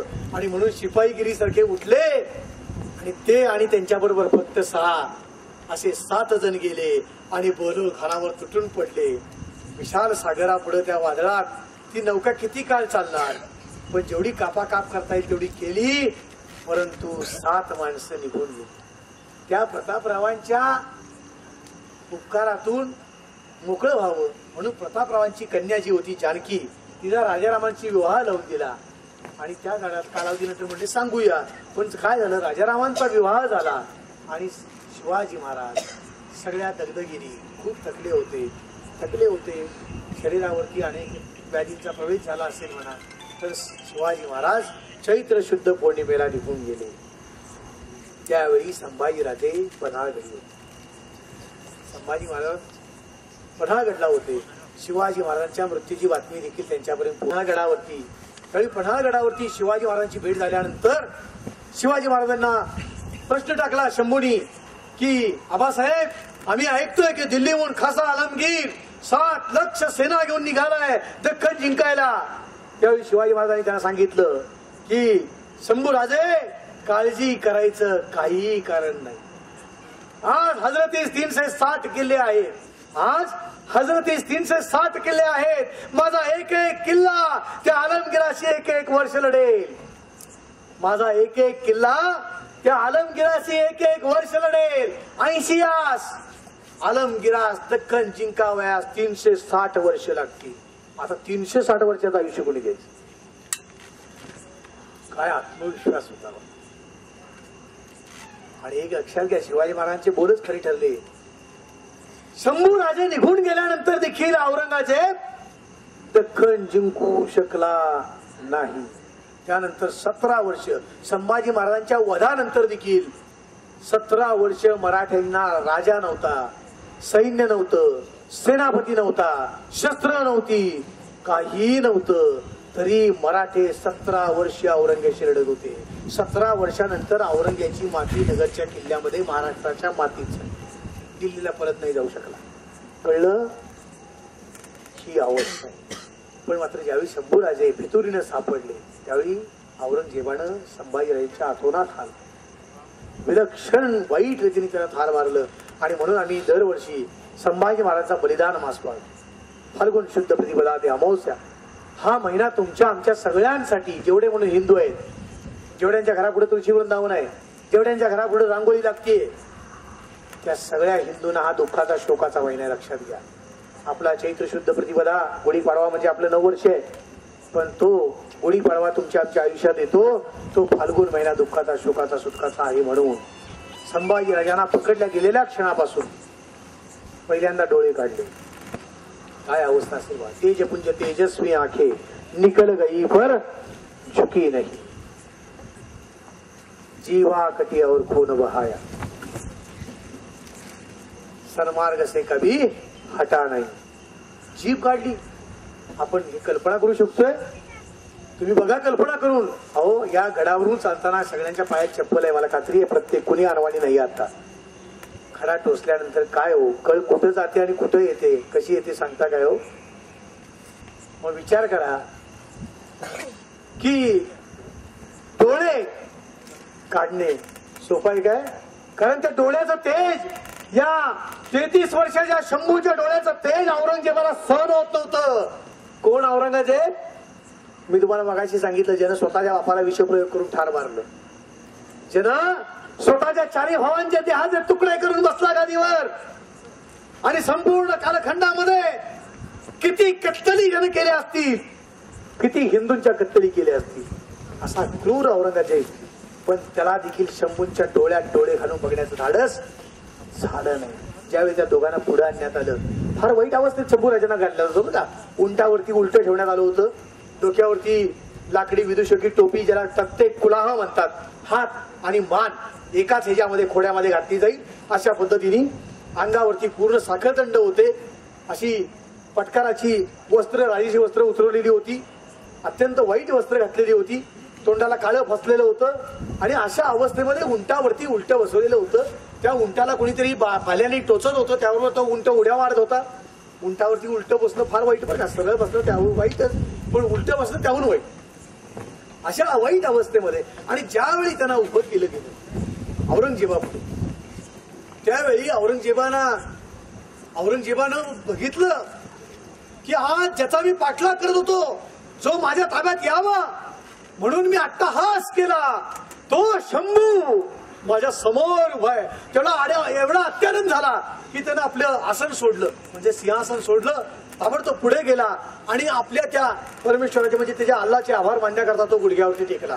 त्यावेळी कवी करिशानं काय म्हणावं, पाहिलंस शंभू, पाहिलंस, अरे सूर्य उगवला की जसं काजव्यांचं तेज नाहीच होतं, त्याप्रमाणे तुला बघितल्याबरोबर, अरे तू कसा आहेस, ज्या पद्धतीनं रावणाच्या लंकेत हनुमान, आणि त्या पद्धतीनं तुझ्या देहावरती संपूर्ण रक्ताचं शिंपण झाल्यामुळं तू त्या हनुमानासारखा दिसतोयस. आणि तुला बघितल्याबरोबर, तुझं ते तेज बघितल्याबरोबर तो औरंगजेब तुला नमन करण्यासाठी, तुला सलाम करण्यासाठी गुडघ्यावरती टेकून तुझ्या पुढे उभा आहे. मरणाचं भय समोर आहे, तरी माणसं काय बोलतायत बघा. कवी कलश ते बोलल्याबरोबर बघितलं औरंगजेबानी, तर संभाजीराजांच्या डोळ्यात डोळे घालून बघण्याचं धाडस झालं नाही. म्हणून त्यानं स्वतःचे डोळे मिटून घेतले आणि डोळे मिटूनच आज्ञा सोडली, इसकी आंखें निकालो. सळ्या तापवल्या गेल्या, खांबाला बांधून घालण्यात आलं. आणि विचार करा, जल्लाद डोळे सळ्या घालायचा प्रयत्न करायला गेला, त्याचे देखील डोळे झाकायला येते. कारण त्या डोळ्यात बघण्याचं धाडस नव्हतं, तो पापणी लवत नव्हती, डोळे काढायला सांगितले. ही शिक्षा ऐकल्यानंतर देखील भीतीचा लवलेश उठलेला. आणि मग आधी कवी कलशांचे डोळे काढले गेले, का तर शंभूनी तरी किमान परत हो म्हणावं. आणि मग शंभूंचे डोळे काढले गेले, तर त्या जल्लादांचे देखील डोळे बांधले गेले, का तर त्या डोळ्यात बघून भय वाटवले. आणि इतरांनी त्या दुसऱ्याच्या डोळ्यात म्हणजे त्याचे हात धरून डोळ्यामध्ये सळ्या फिरवल्या, पहिल्यांदा डोळे काढले. डोळे काढल्यानंतर यांनी गप्प बसावं की नाही, जीभ चालूच होती. जिभेच्या पट्ट्याने ते औरंगजेबाची निंदा नालस्ती करत होते आणि ज्या शिव्या घालत होते ते जाऊन त्याला सांगत होते. म्हणून दुसरी शिक्षा दिली, यांची जीभ काढा. जीवा कटियावर कोण बहाल. त्या दिवसापासून अन्नपाणी सोडलं, पुन्हा खालचे वरचे दात पाडून टाकले, कानाच्या पाळ्या कापल्या, नाक कापून टाकलं, हातापायाच्या बोटांची नखं उपसण्यात आली, हातापायाच्या बोटांची एक एक पेरं तोडण्यात आली. त्यानंतर देहावरची दुधावरची साय बाजूला करावी तेव्हापर्यंत देहावरची साल सोडण्यात आली. आणि फाल्गुनी अमावस्येला वैरण तोडावी एवढ्या सहजतेनं पायाच्या टाचेपासून डोक्यापर्यंत देहाचे तुकडे तुकडे करण्यात आले. दोनों पैर कटे शंभू के ध्येय मार्ग से कभी हटात. काय अवस्था आहे. आणि असा हा राजा गेला, इतक्या वाईट रीतीने तो बलिदान त्याचं झालं. म्हणून 17 वर्ष मराठे पुन्हा औरंग्याच्या विरोधात उभे राहिले. कसलीही ताकद पाठीशी असताना, कुठलाही राजा नसताना, कुठलाही सेनापती नसताना, कुठलाही सैन्य नसताना, कुठलाही खजिना नसताना, कुठलेही शस्त्र नसताना 17 वर्ष मराठे टोळ्या टोळ्याने औरंगजेबाशी लढत होते. हे शंभूंचं बलिदान. शंभू जयंती साजरी केली तर उत्तम. पुढच्या वेळी याच गडावरती अशाच पद्धतीने येऊन फाल्गुन महिन्यामध्ये संभाजी महाराजांना श्रद्धांजली कशी वाहिली जाईल बघा. हे काम आज तुम्ही घेतले, आता ठेवणं नाही खाली. दरवर्षी आहे त्याच्यापेक्षा ओजस्वी तेजस्वी कार्यक्रम कसा होईल हे बघायचं. आणि या हरगापूर गडाच्या भोवताली जेवढा भौगोलिक प्रदेश आहे, जेवढी गावं याला लागून आहेत, त्या प्रत्येक गावामध्ये ही शंभू जयंती झाली पाहिजे. संभाजी महाराजांचा बलिदान मास झाला पाहिजे. हे कसं जाईल हे अध्यक्ष तुम्हीच आता जेवढी मंडळं मला सांगितली त्या सगळ्या मंडळांच्या माध्यमातून प्रयत्न करायचे. कार्यक्रम अधिकाधिक तेजस्वी होत गेला पाहिजे, अधिकाधिक लोकांच्या पर्यंत गेला पाहिजे. कशा यानंतर खूप कार्यक्रम आहेत. दरवर्षी गडकोटांची वारी आहे, ज्याला आपण गडकोटी पदभ्रमंती मोहीम म्हणतो. शंभूराजांचा धर्मवीर बलिदान मास आहे, दसऱ्यामध्ये दुर्गा दौड आहे. अशी खूप काही आपण कार्यक्रम लोकांचं रक्त शिवाजी संभाजी रक्तगटाचं झालं पाहिजे. हे केव्हा होईल? उद्याचा 125 कोटींचा देश. अरे पाकिस्तान रोज असं करतोय, आमच्या सैनिकांच्या देहाच्या अवयव कापून नेतोय. जी अवलाद शंभू महाराजांच्या अवलाद देहावरचे अवयव कापून नेले, तीच अवलाद पाकिस्तान बांगलादेशच्या रूपाने आजही जिवंत आहे की नाही? मग शंभू महाराजांची तोपर्यंत अंत्ययात्रा पुरी होणार नाही, जोपर्यंत देशादेशातून शिल्लक आहे तोपर्यंत. आणि याची जाणीव करून द्यायची असेल तर पुन्हा आज शिवजयंती, संभाजी महाराजांची जयंती, संभाजी महाराजांचा बलिदान मास साजरा झाला पाहिजे. तुम्ही फार चांगला उपक्रम केला. जी झालेली सेवा, तुम्ही मला व्याख्यानाला बोलवलं आणि शंभू चरित्र तुमच्या पुढं सांगण्याचा योग आला. वेळ झालेला असताना सुद्धा मी दिसतोय न दिसतोय, माझ्या चेहऱ्यावरच्या प्रतिक्रिया तुम्हाला कळतात की मला कळत नाही, पण या सगळ्या अपुऱ्या सोयी सुविधांशी सुद्धा तुम्ही इथं आलात आणि अतिशय आत्मीयतेनं जे बसलेत ते निश्चितपणाने मावळ्यात याची मला पूर्ण खात्री आहे. मोठ्या आत्मीयतेनं तुम्ही ऐकलं. पण एक करा, आज इथून जाताना काही झटकून जाऊ नका. इथून जाताना तो विचार तसाच सोबत न्या, सदैव सोबत न्या. चित्तात साठवू सदा शिवभूपतीच, काळास जिंकिला सा. औरंगजेबाच पाहुण्याच्या काठीने साप मारणं म्हणतात ना, ते अशातलं की त्या महिमांचा खर्च कुणाकडून मिळेल? औरंगजेबाकडून. आणि सत्ता मात्र कोणाची असेल त्यावर? आपली असेल. म्हणजे प्रदेश जिंकूया औरंगजेबाच्या खर्चानं आणि त्याच्यावरती सत्ता आपली ठेवूया. म्हणजे साधलं तर राजकारण करूया आणि नाहीच साधलं म्हणले तर काय हरकत नाही. नेमका औरंगजेब हे रसायन काय आहे? उत्तरेमध्ये जाऊन नेमका औरंगजेब कसा आहे की ज्यानं स्वतःच्या बापाला 4 वेळा विष देऊन ठार मारायचा प्रयत्न केला, स्वतःच्या 4 भावांच्या देहाचे तुकडे करून ठार मारून जो सत्तेवरती आला, तिकडं तो हिंदूंना काय त्रास देत असेल, त्याचं राज्य कसं चालत असेल, त्याच्या राज्यामध्ये नेमक्या आमच्या स्त्रिया माता वगैरे सुरक्षित आहेत का, गोमाता सुरक्षित आहेत का, उत्तरेमध्ये त्याचा कारभार प्रशासन कसं चालतंय हे अभ्यासता येईल. म्हणजे साधलं तर राजकारण, नाहीतर शिक्षण, असा हेतू ठेवून शिवाजी महाराज जायला तयार झाले. आणि जाताना कुणाला नेलंय? आपल्या 9 वर्षाच्या शंभूला ते सोबत घेऊन गेले. बोलू नका रे, 9 वर्षाच्या शंभूराजांना ते घेऊन गेलेले. आपलं धाडस झालं असतं 200 कोस आत शत्रूचा संपूर्ण मुलूक केव्हा तो घास घेईल आपला हे सांगता येईल का? शत्रू कोण आहे? औरंगजेब आहे. अत्यंत कपटी, महाक्रूर, अति नीच असा शत्रू असून सुद्धा शिवाजी महाराज आतमध्ये जायला तयार झाले. आणि शिवाजी महाराज आत गेले, प्रत्यक्ष दरबार भरला. आणि दरबार भरल्यानंतर त्या दरबारामध्ये पहिले 2 दरबार संपले होते. दिवाणी आमचा संपला, दिवाणी खासचा संपला आणि खाजगीतला एक घुशलखान्याचा दरबार जो होता तो सुरू झाला. औरंगजेबानं पुरेपूर काळजी घेतलेली होती. कशाची? शिवाजी महाराजांच्या पासून जास्तीत जास्त लांब राहण्याची. कारण म्हणले याच्यात जवळ गेला अफजल खान त्याला भेटायला. आणि काय झालं अफजल खानाचं? त्याची आतडीच बाहेर काढली म्हणजे. आता मी जर गेलो काय सांगता येत नाही, मला जिवंत राहायचंय. त्यामुळे ह्याची भेट आपण घ्यायची, त्याला जेवढ्या लांब ठेवता येईल म्हणजे सुरक्षित अंतर राखा. हे लक्षात आलं तुमच्या? एवढ्या लांब उभं केलं की शिवाजी महाराजांनी फेकून चाकू जरी मारला तरी त्याच्यापर्यंत पोहोचू नये. पण शिवाजी महाराजांना वाईट वाटलं का? मी एक सार्वभौम सत्ताधीश आहे, स्वतःच्या हिमतीवरती, स्वतःच्या मनगटावरती स्वतंत्र राज्य निर्माण करणारा मी, महाराष्ट्रातून 200 कोसावरून मला निमंत्रण देऊन बोलावलंय आणि मला इतक्या लांब उभं केलंय. ही उडं असणारी माणसं कोण आहेत?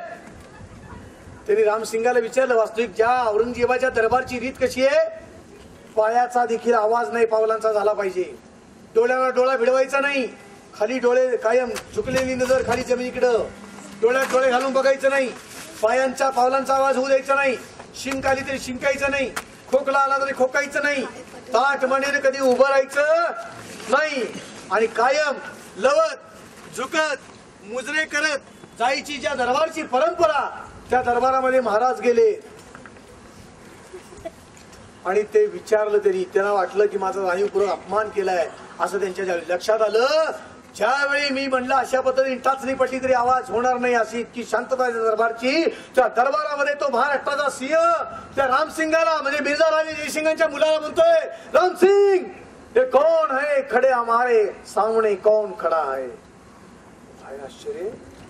ज्या दरबारामध्ये अशी बोलायची रीत म्हणजे ज्याची लगेच गर्दन उडवावी असा अपराध समजला जायचा, त्या दरबारामध्ये जाऊन महाराष्ट्रात यांचे वडील काय म्हणतायत हे बघतायत. 9 वर्षाचे संभाजी बघतायत, आपले वडील शत्रूच्या पुढे येऊन काय म्हणतायत? रामसिंग हे कौन खडा आहे हमारे सामने. रामसिंगाने सांगितलं हे जसवंतसिंह, राजा जसवंतसिंह राठोड. हा जसवंतसिंह राठोडानं सिंहगडाच्या पायथ्याशी नुकताच सामान्य मावळ्यांकडून मार खाल्लेला होता, म्हणजे त्यांच्या पराक्रमापुढे पळून आलेला होता तो जसवंतसिंह. आणि त्याला मानाची वस्त्र, मानाचा फेटा बांधायचं चाललेलं होतं. हे महाराजांना सहन होईल का? की मी एक सार्वभौम सत्ताधीश असून मला त्याच्या खालच्या रांगेत उभं केलंय आणि मी नको त्या माणसाला इथं आदर सत्कार करायचं चाललंय. महाराजांना सहन झालं नाही. आणि तो महाराष्ट्राचा सिंह, मैं मेरा चाहे तो मेरा सिर काट ले लेकिन मैं तुम्हारे दरबार में फिर नहीं आऊंगा असं म्हणाले. आणि बादशाला पाठ दाखवून ताड ताड ताड पावले टाकत शिवाजी महाराज निघून गेले. हे 9 वर्षाच्या शंभू छत्रपती होते. कोण किती क्रूर औरंगजेब असू दे पण त्याचा बाप असणारा आमचा बाप आहे. काय म्हटले? त्याचा असणारा बापाचा बाप असणारा आमचा बाप आहे. हे 9 वर्षाच्या संभाजीनी औरंगजेबाच्या दरबारामध्ये तो महाराष्ट्राचा सिंह म्हणजे आपले आबासाहेब किती ताठमानेने जगतायत हे पाहिलं होतं. आणि मग 70,000 मनसबदारी शंभूराजांना मिळाली. शिवाजी महाराजांना कैद केलं गेलं. शिवाजी महाराज कैदेत होते पण शंभू छत्रपती त्यावेळी 9 वर्षाचे असल्यामुळे म्हणजे ते बालक होते, त्यांना मुक्त म्हणजे मुभा होती, मोकळेपणाने फिरायची, खेळायची, संपूर्ण आग्रा शहरामध्ये कुठेही जाण्याची. शिवाजी महाराजांनी या सगळ्या गोष्टींचा वापर करून घेतला असेल की देव. आपल्या सुटकेची योजना जी बनवायची होती तिला आकार कुणाच्या माध्यमातून दिला? परवानगी कुणाकडे होती बाहेर फिरण्याची? शिवाजी महाराज तर काय बाहेर जाऊ शकत नव्हते. आणि मग आपण सही सलामत बाहेर पडायचे आग्र्यातून, आपलं कसलंही नुकसान होऊ न देता. आणि म्हणून अत्यंत जाणीवपूर्वक आपल्याकडे असणारी 4,000ची फौज आधीच पाठवून दिली, आपल्याकडे असणारं रत्न जड जवाई आधीच पाठवून दिलं, घोडे हत्ती पाठवून दिले. आणि फक्त मोजक्या माणसांशी राहिले. हळूहळू ते सुद्धा जाणार होते, त्याचं सुद्धा प्लॅनिंग चालू होतं. आणि मग कशा रीतीने गेलं पाहिजे, काय केलं पाहिजे. मग जाणीवपूर्वक आजारी पडले. तुम्ही ठरवून कधी आजारी पडलाय? सोपं नसतं ते का असतंय हो आजाराचं सोंग घेणं. खरंच आजारी पडणं सोपं नसतं. सोंग घेणं किती अवघड असते, सोपं नसतं ते. महाराज आजारी पडले आणि निवृत्तीची भाषा करायला म्हणजे आता मी काही जगत नाही. आणि देवाघरी जाण्याआधी माझी एक इच्छा आहे म्हणले, आजवर भरपूर पाप कर्म मी केली, त्या पापांचं क्षालन व्हावं, मला मुक्ती मिळावी म्हणून म्हणले साधू संतांना मेवा मिठाई वाटावी, फळं वाटावी अशी माझी इच्छा आहे.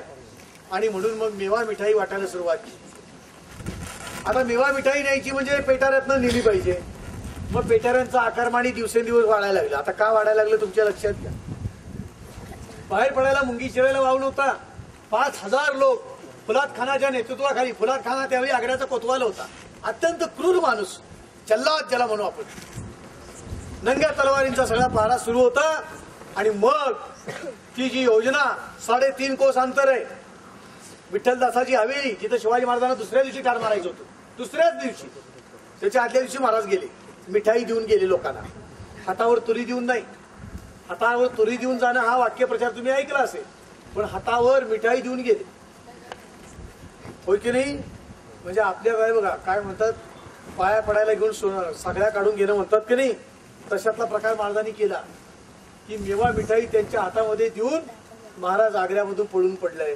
मग एक लक्षात घ्या की या दोघा पिता पुत्रांना चांगली योगासनं येत होती, योग साधना चांगली जमत होती.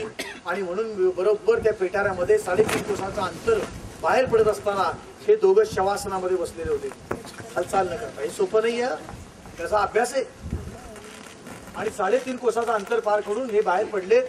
आणि त्यावेळी शंभू, आता हा 9 वर्षाचा बाळ, एवढा दूरचा प्रवास, तो कसा असेल सांगता येत नाही. शत्रू अत्यंत वाईट आहे, पाठलाग हा करणार, त्याच्या हातातले शिकार सुटले म्हणल्यानंतर तो अत्यंत क्रोधायमान, म्हणजे अत्यंत राग आलेला असणार त्याला. कुठल्याही परिस्थितीत हातात सापडल्यानंतर तो देहाचे तुकडे तुकडे करणार, आपण ठार मारणारच. पण हा उद्याचा छत्रपती म्हणजे उद्याचा आपला वारसदार देखील मरणार. हे संपवायचं असेल तर ताबडतोब एक विचार केला आणि मथुरेला मोरोपंत नावाचे जे पंतप्रधान आपले होते त्यांचे भेवणे तिथं होते, त्यांची बहीण दिलेली होती काशीपंत विसाई पंतांच्याकडे, त्यांच्याकडे संभाजी महाराजांना ठेवण्यात आलं. 9 वर्षाच्या संभाजींना तिथं ठेवण्यात आलं. मग काय केलं, आता ब्राह्मणाचा मुलगा वाटला पाहिजे म्हणून अंगावरचे राजसी वस्त्र उतरवली आणि ब्राह्मणाच्या घरी जसते असतात त्या पद्धतीत धोतर पंचा ज्याला आपण म्हणू वलकल नेसवण्यात आली. मग मुंज पण ताबडतोब करण्यात आली, काही नाही, गळ्यामध्ये जानवं घातलं, डोक्यावरचे राजसी केस उतरवले, शेंडी राखली, संजाब राखला. आता यांना संस्कृत मुळातच येत होतं आणि सांगितलं की आम्ही तुम्हाला सुरक्षित नेईपर्यंत यांच्या घरी राहून संस्कृतचा अभ्यास करा. कळलं का तुम्हाला? मग ब्राह्मणाचा मुलगा शोभला की तिथे, म्हणजे काय केलं, शंभूंना सुरक्षित तिथे ठेवलं आणि मजर जलबदल करत बैराग्याचा वेश किंवा जो जमेल तो वेशांतर करत शिवाजीराजे आग्र्यातून सुटून राजगडावरती परत आले. पण लोकांना हे कळलं पाहिजे म्हणून त्यांनी सांगितलं काय, यांचा पाठलाग कुणी केला नाही पाहिजे. शंभूंचा उद्याचा वारसदार आहे तो. बादशाह इतका क्रूर आहे की कुणाच्याही घराला खंत्या लावायला कमी करणार नाही शंभूंसाठी. म्हणून त्यांनी हवेमध्ये एक बातमी सोडून दिली की येता येता प्रवासाच्या दगदगीने बाळ शंभूंचा काळ झाला. काय झालं, बाळ शंभूंचा काळ झाला म्हणजे गेले, देवाघरी गेले असं सांगण्यात आलं. विचार करा, आपलं धाडस तरी झालं असतं काय हो. आपल्या घरचे म्हणले असते तुझी जीभ धडक कशी नाही असं वाईट बोलताना म्हणले असते की नाही. पण शिवाजी महाराजांनी ते धाडस दाखवलं, ते जिवंत असताना ते मेले म्हणून सांगण्याचं. ते कशासाठी, तो सुरक्षित राहण्यासाठी, हे लोकांना खरं वाटावं म्हणून राजगडावरती स्वतःच्या हाताने त्यांचा धावा घातलाय जिवंत असताना, कारण पुढे तो घडणार नव्हता. आणि मग त्यावेळी महाराज राजगडावरती सुरक्षित परत आले. त्यानंतर अत्यंत सुरक्षितरित्या पुन्हा संभाजी महाराजांना सुद्धा परत आणलेलं. आता या सगळ्या बाबीतलं संभाजी महाराजांचं अंतःकरण कसं घडलं असेल, संभाजी महाराजांना किती अभ्यास घडला असेल याचा विचार करा. आणि मग हळूहळू त्यांच्यावरती जबाबदारी सोपवायला सुरुवात केली. त्यांना इथे कोल्हापूर, शृंगारपूरला त्यांची सासरवडी होती शंभूराजांची, आणि प्रभावळीचा सुभा त्यांच्याकडे देण्यात आला. त्यांच्याकडे या सगळ्या सुभ्यांची जबाबदारी सोपवण्यात आली. स्वतंत्र रीतीने तिथं कारभार करण्याची मुभा त्यांना देण्यात आली. त्यांच्याकडे काही वकील आले, परदेशी वकिलातीचे, तर त्यांच्याशी सुद्धा चर्चा करायला शिवाजी महाराजांनी शंभूराजांकडे पाठवायला सुरुवात केली. अशा रीतीने उद्याचं स्वराज्य चालवत असताना, एक राजा म्हणून काम करत असताना जे जे गुण त्यांच्या अंगी यायला हवेत त्या पद्धतीने चालवायला सुरुवात. आणि मग शंभूराजे त्यातून मुक्त व्हायला लागले. त्यांना युवराज म्हणून अभिषेक सुद्धा शिवछत्रपतींच्या वेळी झाला. 700 वर्ष लुप्त झालेले छत्रसिंहासन पुन्हा एकदा हिंदू पदपाक्षा निर्माण करण्याचं सामर्थ्य ज्या ठिकाणी घ्यावं असलं पाहिजे, ते सामर्थ्य शिवछत्रपतींच्या रूपाने रायगडावरती निर्माण झालं. काय अजून घ्यायचं ना की अध्यक्ष काय म्हणायचं? हा, संख्या कमी व्हायला लागली म्हणलं काय. आणि मग लुप्त झालेलं छत्रसिंहासन पुन्हा एकदा निर्माण केलं आणि शंभू छत्रपतींना युवराज म्हणून राज्याभिषेक झाला. ती किती आनंददायी घटना असेल, विचार करण्याची व्हावी की शिवप्रभू आणि युवराज छत्रपती. पण त्यानंतर राज्याभिषेकानंतर त्यांच्याविषयी अतीव प्रेम, अतीव जिव्हाळा असणाऱ्या जिजाऊ साहेब राज्याभिषेकानंतर 12 दिवसात गेले. महाराजांचं मातृछत्र गेलं आणि शंभू महाराजांच्या वरचं मातून छत्र गेलं. म्हणजे आजीचं जे काही माया होती ती संपली. आणि यांचं अत्यंत कठोरपणानं, म्हणजे काळजी घेणारं, मोठ्या कळवळ्याचं जे अंतःकरण होतं ते गेलं. आणि मग थोडाफार एक सवती मत्सर आपण ज्याला म्हणू, खऱ्या अर्थानं स्वराज्यावरती अधिकार महाराजांच्या नंतर कोणाचा होता? शंभूचा. पण तुम्हाला माहिती आहे, एका घरात 2 बायका झाल्या की काय अवस्था असते, तसं थोडंसं व्हायला लागलं.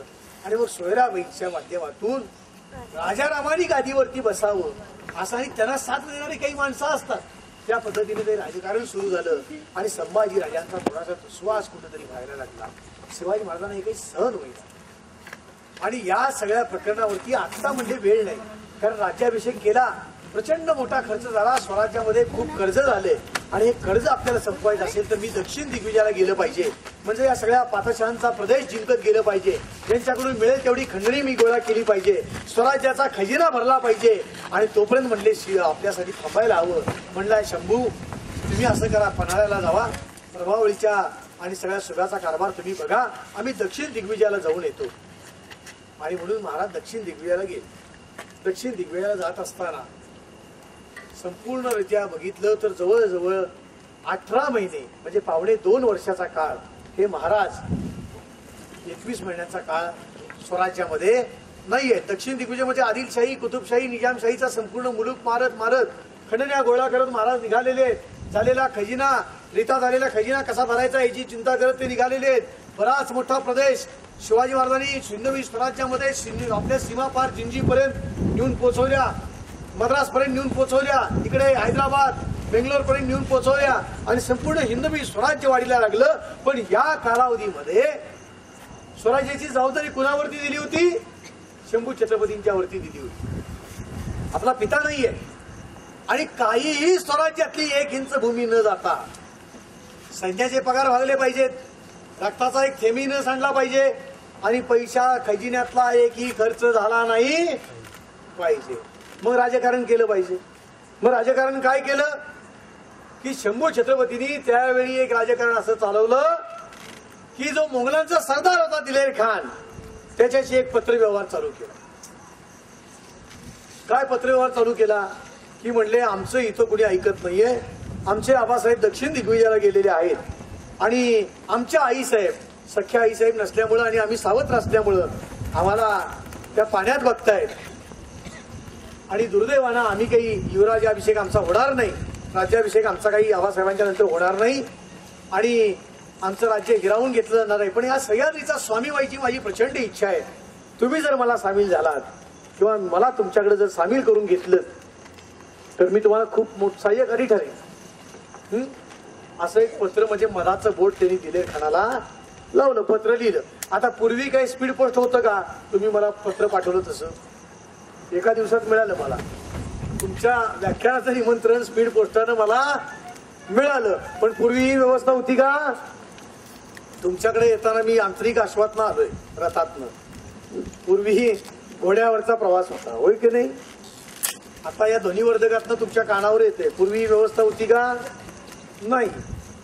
पण आता सगळं आधुनिक तंत्रज्ञान आणि विज्ञानाच्या युगात वावरत असल्यामुळे या सगळ्या गोष्टी आहेत, तुम्ही शिकलेले आहात. त्यामुळे समोरचा वक्ता योग्य अयोग्य चांगलं ना अयोग्य सगळं सांगतोय हे बुद्धीच्या कसोटीवर तुम्ही तपासून बघू शकताय. पूर्वी हे सगळं होतं का? नाही. पण तरी सुद्धा मी तुम्हाला सांगतो, पूर्वी जास्तीत जास्त वेगानं म्हणून सांडणी स्वार म्हणजे उंटावरून पत्रांची नेण्या आणण्याची सोय होती. त्या पद्धतीनं संभाजी महाराजांनी लिहिलेलं पत्र दिलेर खानाकडे गेलं. त्याच्यामध्ये महिनाभर गेला. पुन्हा दिलेर खानाला प्रश्न पडला, म्हणले हे काय सोपं आहे काय की म्हणजे शिवाजीचा पत्र तोही आपल्याकडे येणार? हे शक्यच नाही. म्हणजे स्वतःवर विश्वास बसायला तयार नाही त्याचा. आणि म्हणून त्याने खात्री करता पत्र लिहिलं. तुम्ही काय माझी थट्टा लावली आहे काय, चेष्टा करताय काय माझी? आणि तुम्ही आणि माझ्याकडे कसं शक्य आहे? जर त्यानं पाठवलेलं पत्र पुन्हा 1 महिना यायला शंभूराजांकडे लागला. पुन्हा शंभूराजांनी सरळ सांगितलं, नाही नाही म्हणले तुम्ही विश्वास ठेवायला हवा की खरोखर मला त्रास होतोय आणि बाबासाहेबांच्या नंतर आम्ही गादीवरती बसू अशी आम्हाला शक्यता वाटत नाहीये, तेव्हा आम्ही असं ठरवलंय की आम्ही तुमच्या बादशाकडे यावं. मग आता पुन्हा हे पत्र गेल्यानंतर मात्र दिलेर खानाला खरंच वाटायला लागलं आणि मग त्यानं विचार केला की आता आपण आपल्या बादशाला लिहायला काय हरकत. आता काही दिलेर खान काही मालक नव्हता, कारण शिवाजी महाराजांच्या पोराला आपल्या गोटात घ्यायचं हा अधिकार त्याचा होता का? नाही. कारण शिवाजी महाराज म्हणजे शिवाजी महाराजांनी औरंगजेबामध्ये उभा दावा. आणि मग त्यानं सांगितलं की म्हणजे तुमच्या बादशाची परवानगी घ्या. होय म्हणजे मला बादशाची परवानगी घ्यावी लागेल.